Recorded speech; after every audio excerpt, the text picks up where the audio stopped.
Eric et Nathalie ont un rêve, transformer cette ferme en ruine en une magnifique maison d'hôtes.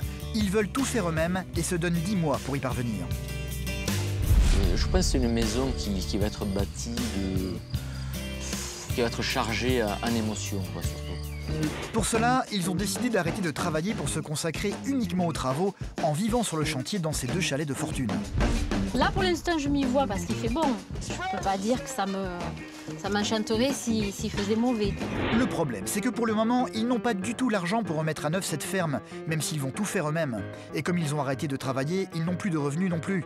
Autant dire que leurs amis les prennent pour des fous furieux. Bon, ton sentiment, Benoît, ton nom Nous, rêveur, est complètement fou. Et à mon avis, tu vas reprendre le boulot avant d'avoir fini. L'une des solutions qu'Eric a trouvées, c'est de faire sponsoriser son chantier. En échange de matières premières gratuites, il promet à ses fournisseurs d'envoyer les futurs clients de sa maison d'hôtes acheter chez eux. Une proposition qui va avoir un succès très relatif. Le tout gratuit, moi j'y crois pas. Mais je fais peut-être fausse route. Mais bon, écoutez... Moi je vais me tromper, mais... Mais rien ne semble entamer l'enthousiasme d'Eric et Nathalie qui vont contre vents et marées débuter leur chantier pour découvrir qu'ils ont gravement sous-estimé l'ampleur des travaux. Tout est mort là. Il n'y a rien qui tient. Eric! Plus le temps passe et plus leur projet semble impossible. Il va être très difficile pour Eric et Nathalie de garder le moral. On a le projet de rénover cette ferme en ruine, de créer 2 chambres d'hôtes, un atelier de bricolage. Et on s'est donné 10 mois pour cela. On n'a pas de sous. Sans sponsor, on n'y arrivera pas.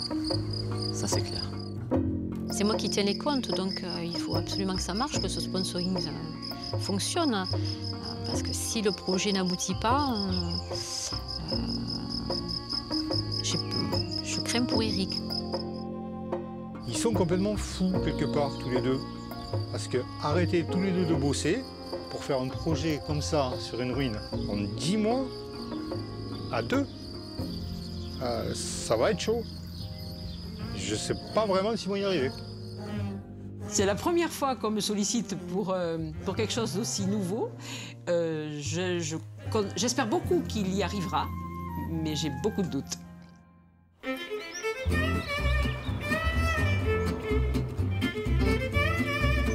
C'est dans cette maison se trouvant dans un petit village situé entre Tarbes et Toulouse que Nathalie et Eric vivent actuellement avec leur fille Célia, âgée de 11 ans.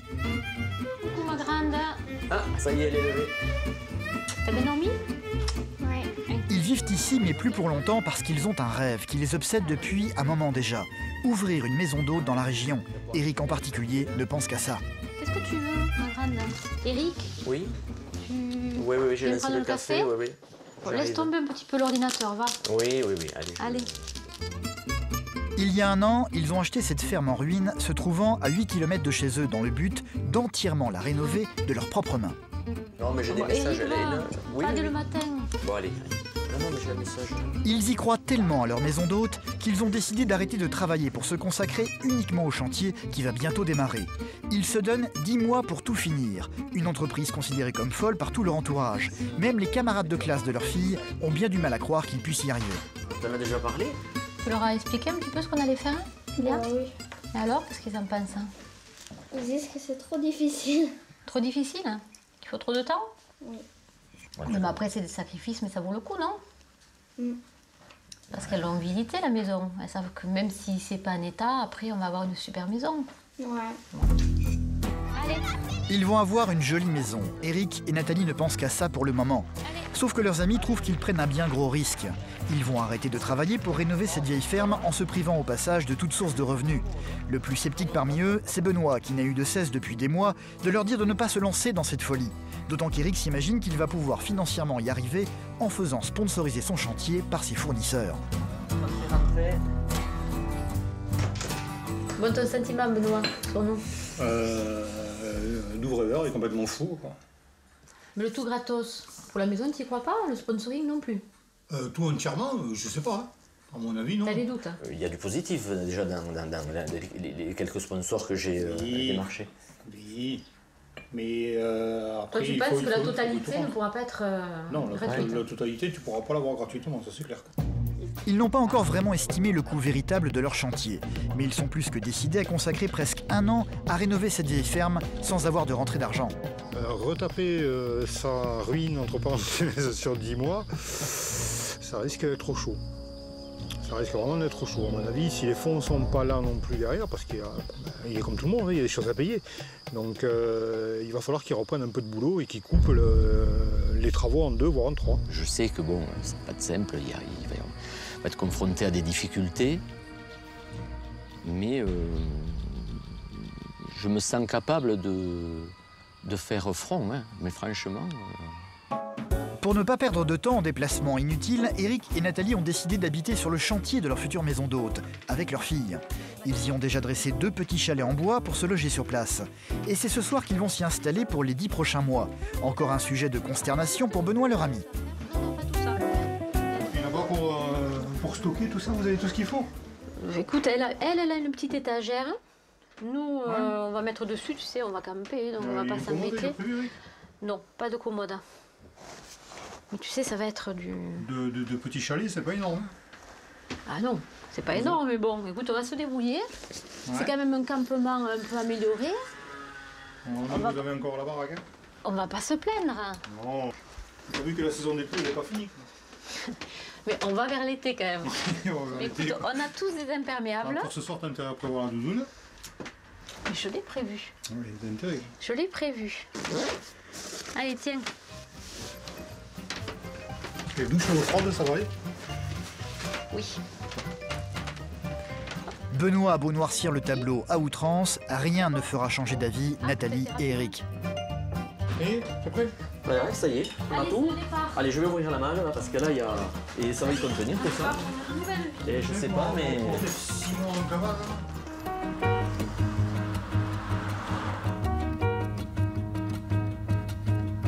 La voici, la fameuse ferme en ruine. Elle se trouve à 8 km de chez eux, en pleine campagne. Bientôt, ils l'espèrent tous les deux, se dressera ici leur future maison d'hôte. Pour le moment, la maison est totalement inhabitable. Pour pouvoir vivre sur le chantier, ils ont donc fait dresser ces 2 petits chalets en bois un peu spartiates. C'est ici qu'ils vivront désormais le temps des travaux, soit les 10 prochains mois. Bon, mais dis donc.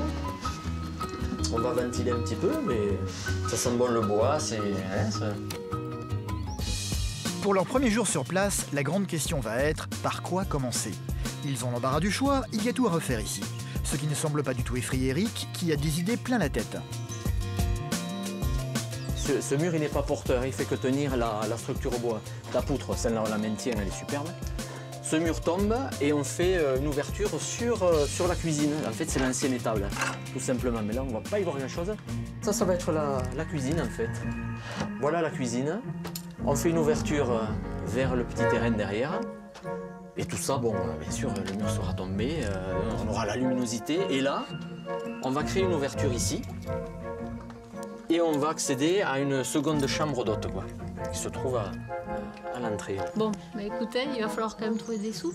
Voilà, écoute, il y a l'idée, il y a l'énergie. Maintenant, et bien, écoute, il nous manque, comme il dit Benoît, comme il dit les pépettes.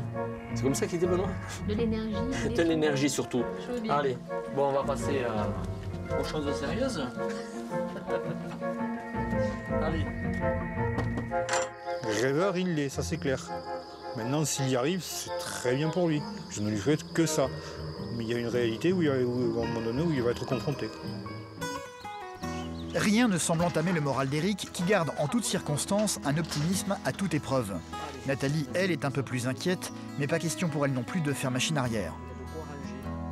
Si je devais retravailler, je le vivrais un peu comme un échec. Ouais, un échec du projet, puisqu'on s'était dit... jusqu'à temps au moins qu'il y ait une partie de la maison de fête. Il faut qu'on arrête de bosser tous les deux et qu'on s'y mette à fond. Donc ça serait quand même, oui, entre guillemets, un petit échec. Pour que cet ultimatum n'arrive pas, il faut vraiment qu'on trouve plus de sponsors. Des sponsors, c'est une idée qui vient d'Éric. Une manière de faire plutôt inhabituelle pour pouvoir avoir des matières premières ou du matériel gratuitement chez les prestataires de la région. En échange de cette gratuité, Éric leur a promis de faire la promotion de leur établissement à la future clientèle de sa maison d'hôte. Et contre toute attente, certains, comme ce magasin de bricolage, ont accepté sa proposition. Ça va? Voilà, mon épouse, Nathalie, on n'a pas eu l'occasion de se rencontrer. Aujourd'hui, Eric est donc venu s'équiper gratuitement pour pouvoir démarrer le chantier. Ouais, ça c'est nickel ça. Ouais, c'est super. Là, les tuiles peuvent tomber. Voilà. Hein, bon, c'est très bien. Voilà, parce que moi je vise quand même sur la sécurité. Hein. Les casques, les masques, les gants, on a vraiment tout le matos. Quoi, hein. Ça, on a déjà mis de côté. Ouais, c'est prévu dans la livraison de demain. Vous êtes prêt à aller jusqu'où? C'est-à-dire, par rapport à cette fourniture, est-ce qu'on peut venir Vous venez me voir à chaque fois que vous avez besoin. D'accord. Pas de problème. Ah, bah, super. Eric et Nathalie ont donc carte blanche dans le magasin. Ils peuvent prendre ce qu'ils veulent, sans aucune limite. Une situation qui va finalement beaucoup les perturber. Comment ça, alors, je les garde parce que c'est la dernière paire en plus. Alors, vous donc, les emportez. oui, alors comment on va juste passer, elle va les marquer sur le compte spécial qu'on a créé pour nous. D'accord. Il n'y a rien à régler et il n'y aura rien à régler par la suite. Donc je crois on fait comme ça. C'est même déstabilisant. Hein. Ça fait bizarre. Hein. Moi, ça me ravit de partir sans payer, et toi? Ouais, mais j'ai pas spécialement envie de dévaliser le magasin parce que j'ose pas. Moi non plus. Je n'ose pas. Et voilà Eric, donc vous avez ça sur le compte maintenant. Faire sponsoriser son chantier, c'est une méthode plutôt originale, mais qui ne marche pas à tous les coups. Pour refaire le toit de la maison, la négociation avec le prestataire va être cette fois-ci beaucoup moins simple. Bonjour. Et bonjour monsieur dame. Madame Occo. Bonjour. Je viens avec mon épouse, Nathalie. Bonjour. C'est vrai qu'on n'a pas eu même, l'occasion de... non, c'est vrai. oui, il y a un petit moment. l'occasion de discuter ensemble. Oh, ouais. Alors vous en êtes où? Et bien voilà, donc on essaie de réunir un maximum de sponsors déjà. Oui, c'est pas Et toujours puis, facile. c'est pas simple. Hein. Donc bon... Moi, le fournisseur des tuiles a bien marché. Enfin voilà, Le fournisseur des tuiles a bien marché. Il y en a pour 12 000 €. A-t-il accepté de leur fournir gratuitement, comme le magasin de bricolage l'a fait pour les outils? Et donc sur ces 12 000 €, donc, par rapport aux tuiles, donc, il y aurait déjà un... Voilà, il y a un moral. effort de fait Voilà, de la Oui. part du constructeur français. D'accord. Et il va fournir sur la médiane peut-être la valeur de 2 palettes, quelque chose comme ça. Donc, en gros, il reste combien à payer? Donc ça fait 11 482 TTC. D'accord. C'est une économie à peu près de 500 €. 400 € hors taxe. Oui. Cette fois-ci, pas de gratuité pour Eric et Nathalie. Le fournisseur a juste accepté de baisser légèrement le prix de la commande, ce qui ne va pas les arranger du tout. Est-ce que pour vous, ce budget passe? Ben, moi, Enfin, c'est madame qui s'occupe des budgets. Oui, vous l'avez compris. Voilà. Est-ce que c'est sûr qu'on ne peut pas aller, je ne sais pas, gratter à droite, à gauche pour essayer de le faire baisser? Je sais que vous essayez de faire le maximum. Non, mais je ne peux pas. Oui. Le tout gratuit, moi, j'y crois pas. Mais je fais peut-être fausse route. Mais bon, mais écoutez, Moi, je vais me tromper, On va voir, mais- hein, dans le... Les fournisseurs sont très sollicités. On est en période de crise. Ils sont là pour vendre, ils ne sont pas là pour donner.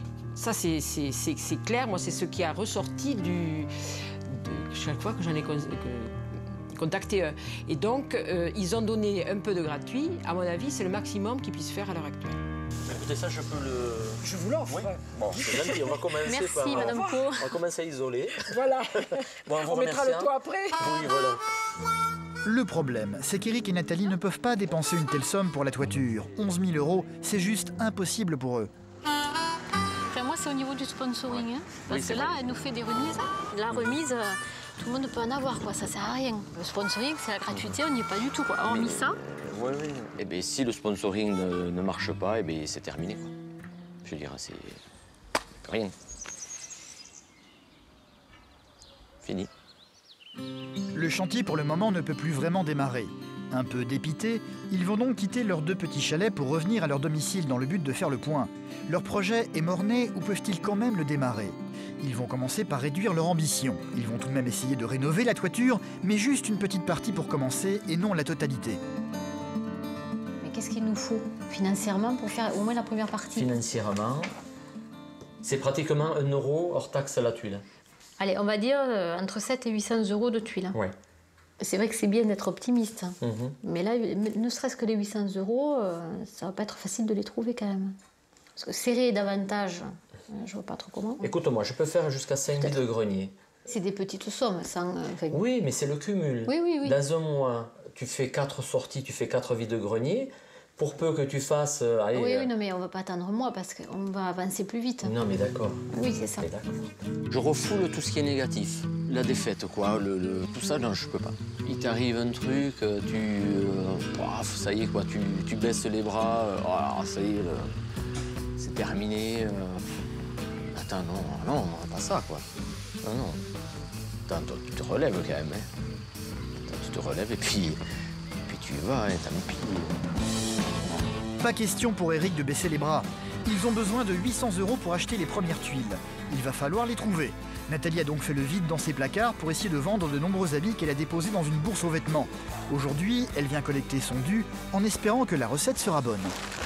Madame, le numéro 48. Alors, vous avez bien vendu. Oh, super. Oui, 100 €. Oh, très bien. Vous n'êtes pas celle qui a vendu le mieux, le plus. Oui, ça je suppose. Mais c'est quand même 100 €. Ravie. Voilà. C'est bien, je suis contente. C'est la première fois que je le fais. Donc c'est toujours 100 € sur 800. Une bonne nouvelle qu'elle va s'empresser de raconter à Eric. Ah, c'est moi. C'est toi. Non? Bonne devine. Mais tu avais quoi, une cinquantaine d'articles, je crois? Alors, je sais pas. Attention.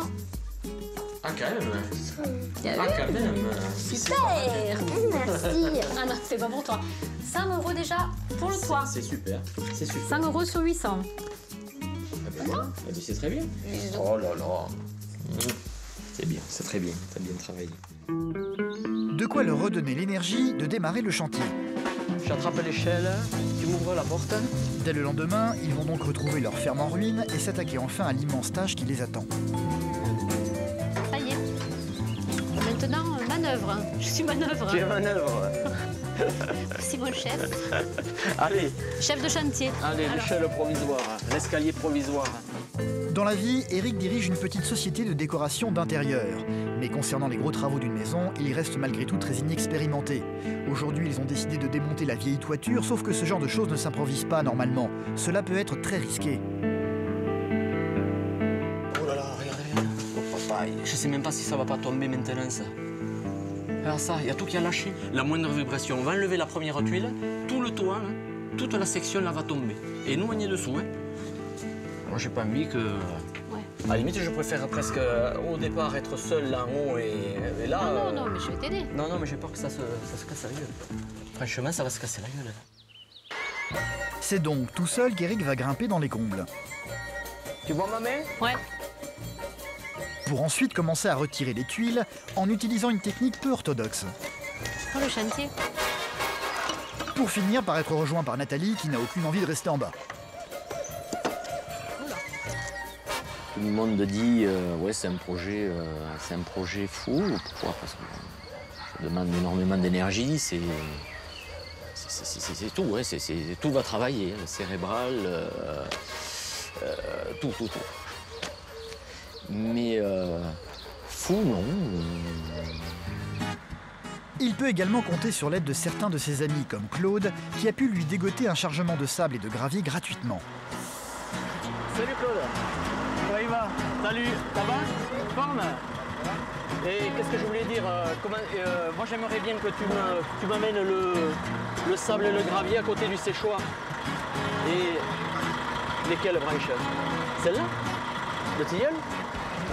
Et oui, impossible pour le camion de rentrer dans la propriété.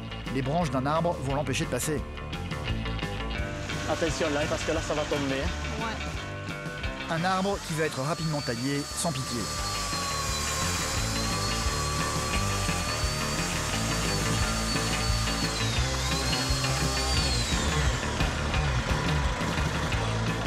Bon, c'est bon là. C'est bon Claude. Tu peux y aller là. On a toute la matière première, on va pouvoir bosser. C'est super, je suis content. Ouais, sympa. C'est avec énormément d'émotion qu'Eric va regarder son ami déverser le contenu de son camion sur son terrain. Ça me fait... je suis ému quoi.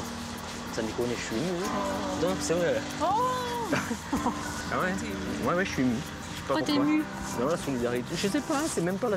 C'est l'amitié quoi. Là, c'est un fournisseur qui... Ouais, c'est sympa quoi. Ouais.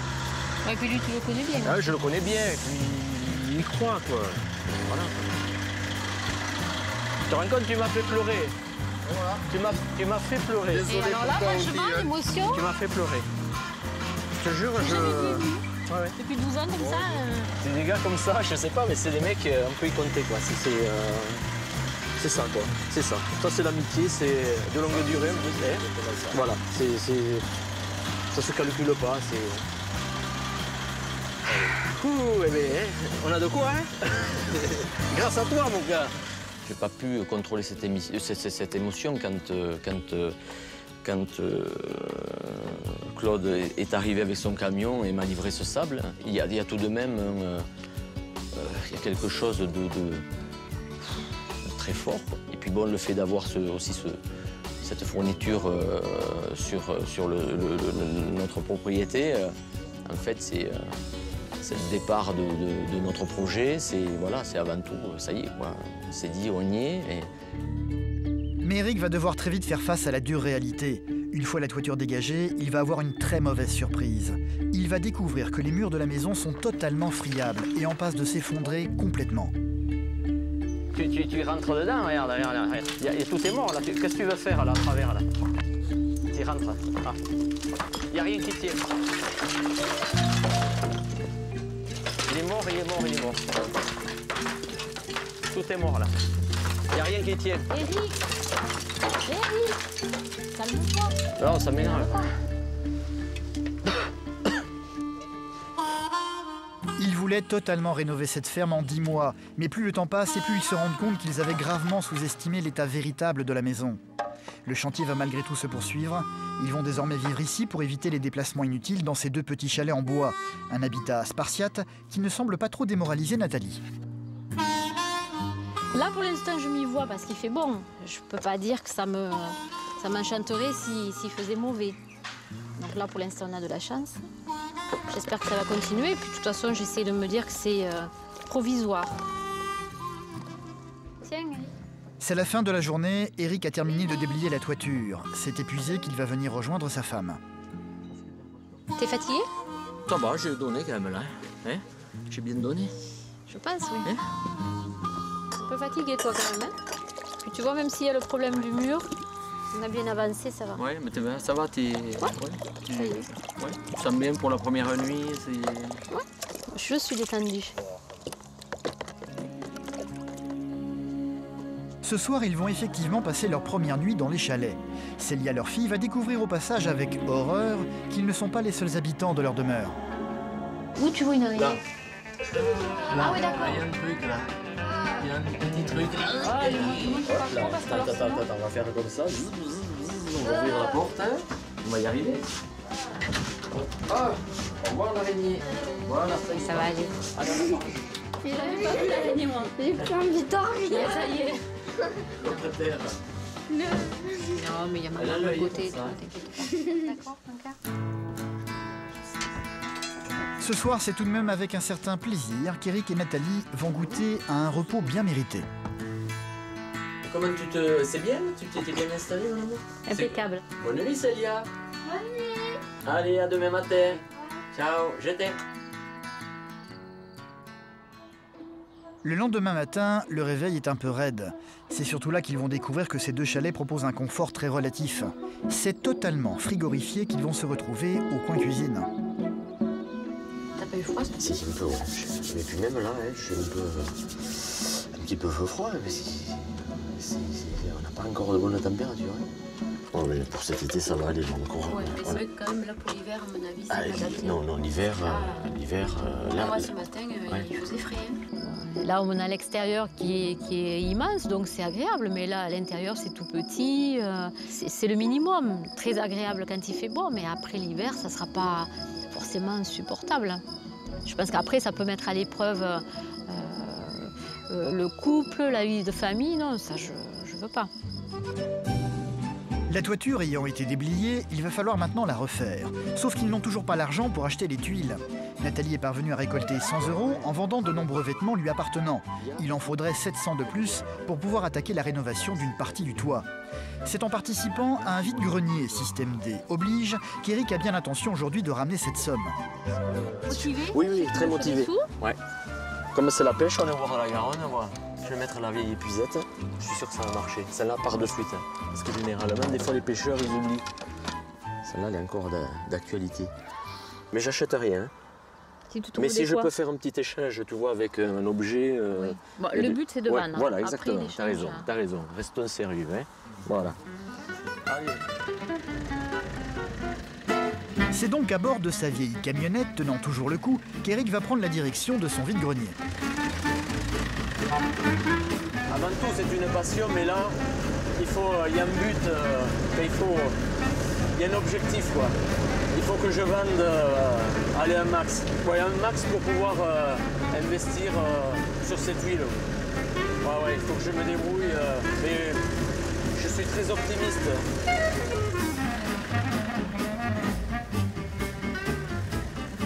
C'est au bord de la Garonne qu'Éric va installer son stand. Voilà. Hop là. Voilà. Bon, là, c'est un petit peu tout, on va dire, en fouillis, mais voilà, il va falloir que je sorte tout ça. L'objectif pour lui va être de récolter 700 €. Il a donc du pain sur la planche, d'autant que très vite la négociation sur les prix va s'avérer être rude. Bon, pareil, hein. Oui, avec les deux petits napperons. Je suis pas garantie de la rattraper. Moi, je peux vous le faire à 20. Hein. Ah, et avec les deux napperons, c'est un bon prix. Ouais, non, mais si on la rattrape pas, c'est mort, quoi. Je mets pas ça. Vous l'avez déployé? Ouais, il y a des tâches, ouais. Allez, je vous la laisse à 5 €. Allô? Ouais. Il en voulait 20 €, il en aura finalement 5. À ce rythme, il va être très compliqué pour Éric d'atteindre son objectif. Malgré tout, son stand va rester très fréquenté et Éric va vendre beaucoup de choses durant la journée. Voilà, un 3 €, est-ce que ça vous convient? Oh, il est joli parce que là, celle-ci, elle n'est pas d'aujourd'hui. Ouais, bon. Nathalie va finir par le rejoindre, pressée de connaître le résultat de la recette. Bon, tu peux pas me donner une petite idée? Allez. Bon, 200 €, je les ai faits. 200 € tu les as fait. Bon. Largement. Allez, on va pas plus loin. J'ai pas calculé alors, donc je peux pas le savoir. Moi, je suis sûre que tu le sais, mais tu veux pas me le dire. Non, je sais pas. Non, je te jure. Tu sais, moi, quand je dis un truc, c'est la surprise ce soir. Tu le vois au volume du porte-monnaie quand même. Tu vois, l'énergie, je l'ai parce que je me dis, on va avoir une bonne surprise. On va voir quand on va tout détailler. Bon, j'attends alors.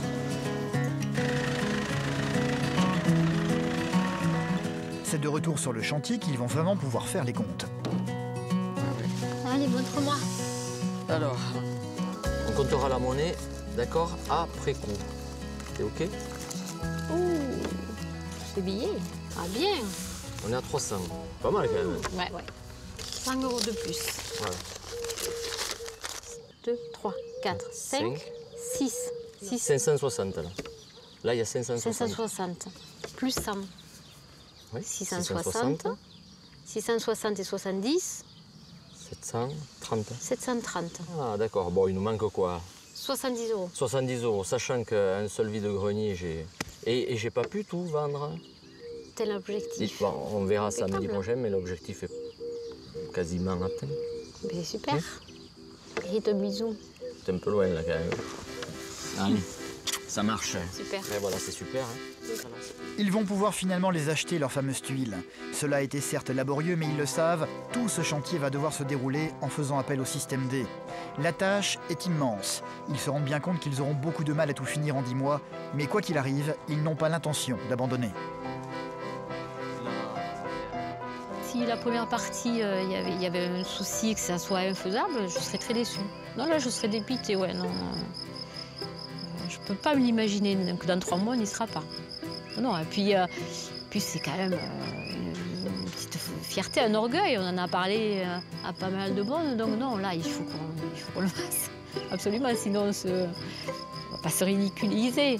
Non, et puis même pour nous, la petite Atansa, il faut absolument qu'on y arrive.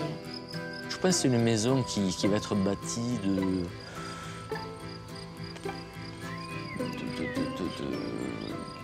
qui va être chargée en émotion, quoi, surtout. Chaque pierre Elle va être posée, c'est une maison c'est une maison, comment, je sais pas, c'est viscéral, c'est à l'intérieur de moi. J'arrive pas à matérialiser tout ça. Elle a une âme, cette maison.